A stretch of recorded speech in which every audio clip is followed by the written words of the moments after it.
तैयारी स्टार्ट। जंगल की आग जब विकराल रूप धारण करती है तो आग बुझाने के तमाम मौजूदा संसाधन कितने बौने और बेबस नजर आते हैं। उत्तराखंड के कुमाऊं के जंगलों की आग से फिर साफ हो गया है। कुमाऊं के साथ गढ़वाल के जंगलों में 4 दिन में 31 जगह लगी आग नैनीताल तक पहुंच गई। इसे काबू में करने के लिए वायुसेना को बुलाना पड़ा।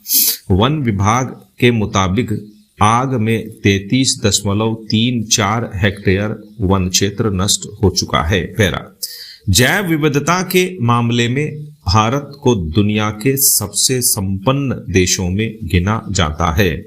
हमारे जो राज्य जैव विविधता की दृष्टि से सबसे समृद्ध हैं उनमें उत्तराखंड के साथ साथ मध्य प्रदेश, हिमाचल प्रदेश, गुजरात, छत्तीसगढ़, महाराष्ट्र, ओडिशा, आंध्र प्रदेश और तेलंगाना शामिल हैं। इन सभी राज्यों के बड़े भूभाग में जंगल हैं। सभी जगह जंगलों में आग की घटनाएं सामने आती रहती हैं। ऐसी ज्यादातर घटनाएं अप्रैल से जून के दौरान होती हैं, जब तापमान ज्यादा रहता है। जंगलों की आग सिर्फ पेड़ों को ही राख नहीं करती, प्रकृति की लय बदल देती है। वन्य जीवों और जंगलों के आसपास रहने वालों को विस्थापित होना पड़ता है। सबसे बड़ा नुकसान पर्यावरण को झेलना पड़ता है। मिट्टी की नमी घट जाती है। आग का धुआं वातावरण में कार्बन डाइऑक्साइड की मात्रा कई गुना बढ़ा देता है। हवा में शुद्ध ऑक्सीजन की गणित गड़बड़ा जाती है। दुनिया पहले से ग्लोबल वार्मिंग की आग में झुलस रही है। जंगलों की आग इसमें घी डाल देती है। जंगलों की आग वैश्विक चिंता का विषय है। व्यापक तौर पर भड़कने वाली आग इस कदर गर्मी पैदा करती है कि अलग ही मौसमी पैटर्न देखने को मिलता है।